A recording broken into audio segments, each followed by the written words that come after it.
Cinema Classics is brought to you by the Gateway Film Center, 1550 North High Street. Further details and showtimes are online at gatewayfilmcenter.com.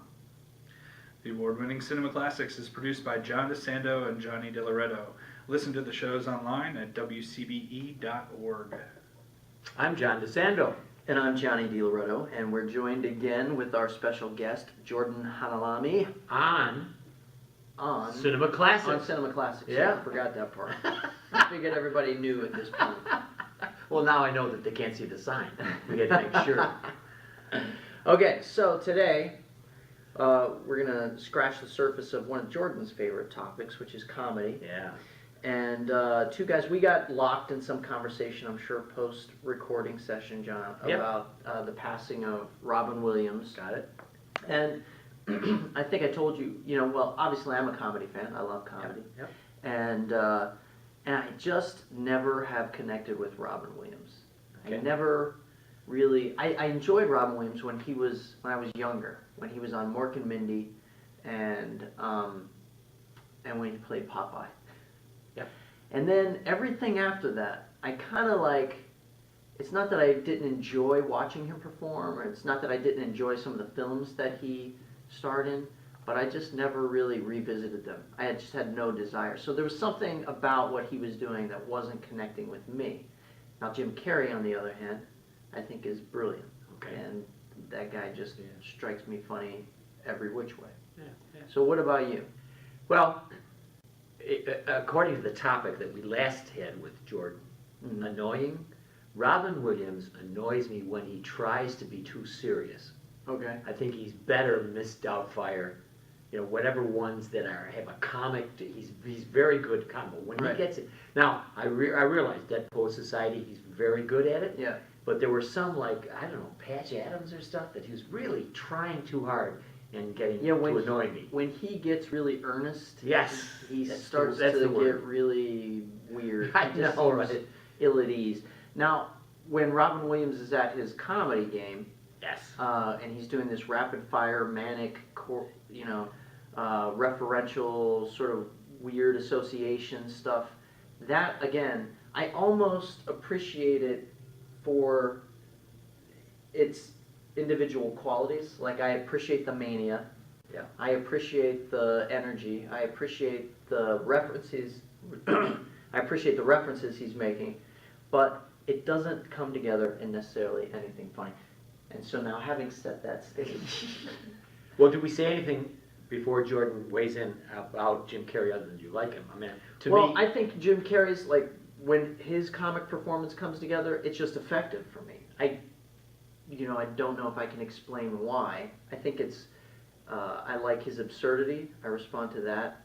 This sort of real silly stuff. Yeah. The Dumb and Dumber stuff. The Dumb and Dumber stuff, but the Ace Ventura stuff, the rubber face. How about Truman Show?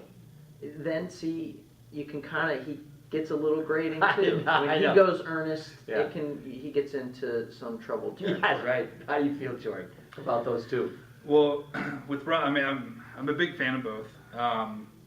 Robin Williams is somebody that kind of always, my biggest thing with him that separated him from other people was he just left me in this state of kind of awe, where when he's doing his stand-up, it's everything else for me kind of stops. I block out everything because it's just, as Johnny, you touched on, like all the different parts of it, the mania and the references and just the speed. Everything else just kind of pauses, and I just am left in awe of what's happening. And I'm laughing some. It's funny, but it's more just like, oh my God, who is this person, And in that vein, or I guess off of that, with some of his more serious roles, I personally really like a lot of what he tried to do in serious style more than Jim Carrey. But one thing that jumped out to me a lot was Awakenings, and that was a movie where in the opposite way of being in awe, because I knew him so much as Mork and his stand-up and stuff like that. I was the comic relief was big for me with Robin Williams when I was a kid. When he did Awakenings, it was almost like you're hearing loud commercials, and then there's a commercial that's just silence, and they just put the writing on the screen, and it makes you look at it. Like, I was staring at Robin Williams in that movie going, who's this guy? This isn't he the one that yells and like like does all this stuff? So I don't know. That was something to note for me.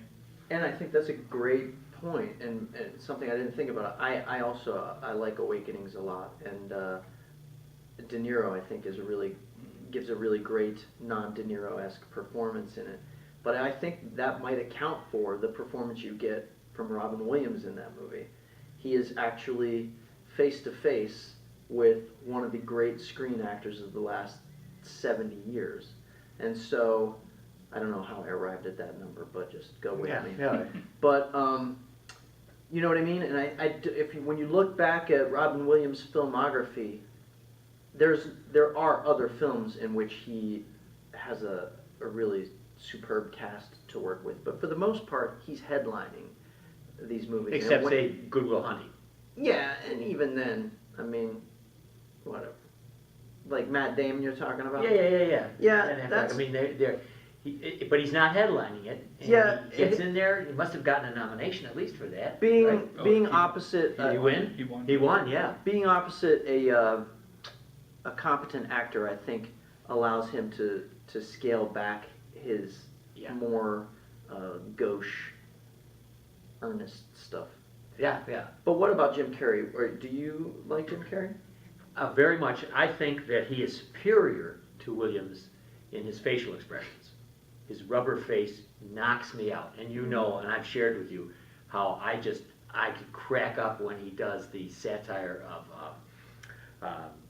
The Crying Game in the Ace Ventura. You remember when he was in the toilet and said, "Oh, so-and-so is not," and they kind of cross-dressing or whatever his character's in there. Mm-hmm. Does a great job. And he takes the plunger and he puts it on his face like this. He's got all this stuff going on. So I think he's far superior to Robin Williams in that way. Whereas I think Robin Williams has selected some more serious roles. Now, Eternal Sunshine of the Spotless Mind. Mind. Probably his best non-comedic role. Right. So you could see where the two of them kind of, and why we're even talking about them, because the two do try some serious stuff, and it doesn't always work. I think it's taken Jim Carrey a while to get into that, to find that groove. Yeah. His comedy is goofier than Williams, right? I mean, it's for sure. It's plastic. It's just all over. So where do you come down, Jordan? You haven't if you had to say that one of them is funnier than the other, or one of them is more talented in a dramatic vein, where do you land on that?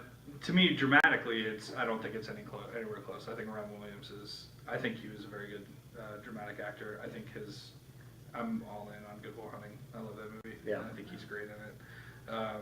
And as far as funny, I mean, I think Robin Williams is. They both have a really firm place in the upper echelon historically. I think Jim Carrey's will show more as the years go on. But when it comes to Jim Carrey, I have a very strong, firm seat in Jim Carrey's wheelhouse, because I was in middle school when Ace Ventura came out. I was in high school when Dumb and Dumber and Liar Liar and stuff came out, and I was younger. I started with In Living Color, and that's where my love for Jim Carrey came from, and Fire Marshal Bill. Like that was my my age, and so I grew up with him more than I grew up with Robin Williams. Although Mrs. Doubtfire was huge for kids my age. But anyway, Jim Carrey means more to me, like in terms of my experience in comedy. But Robin Williams, I respect on a level I think that few people are at for me. Well, now that you mention that, when you think back on Robin Williams' career, he dove right into more complicated parts. So he became famous on Mork and Mindy, doing absurd comedy on that sitcom. But then, as soon as he breaks into movies, he's like in Moscow on Hudson, The World According to Garp. So right away, he takes on roles that aren't straight comedy roles. And now, as you think about it, I don't know that he has more than one or two, and I'd be hard pressed to name them right now. One or two films that fall into that all-out, crazy, silly comedy, like Ace Ventura type comedy. Think about all those movies. Good Morning Vietnam, and the other two I mentioned and some of the other ones, they're Yeah. not, they're like Truman and Cadillac Eternal Man? are Cadillac Man, even that. I mean, Yeah. they're all sort of films with dramatic elements, and maybe that was part of the reason why, as a younger guy, I never really connected. Yeah, I think that Carrey is more like an old-time comedian, and I think that his almost vaudeville type sometimes for him, and that's where he really is superior. When we get to the more serious films, I think you've got it. Robin Williams trying and failing sometimes, but generally speaking, I mean, we had some titles here that were some seriously good films that he played good role, but I can't find that. I mean, what? Love You, Philip Morris? Yeah, well, one of the big ones was Man on the Moon was his big venture, and he almost seemed to be, Jim Carrey seemed to be trying too hard to be Andy Kaufman. There were all those stories when that movie came out about him kind of going off the deep end in terms of trying to become Andy Kaufman, and it felt like he never knew what it really took to become a great dramatic actor. Yeah. I love The Truman Show, but revisiting it, I still love it, but at the time when I was younger, I was like, he should win the Oscar and stuff, and I watch it now and it's like, he's good, but God, that would have been crazy if he would have won the Oscar. I don't know that great comedians can be truly great dramatic actors. Yeah.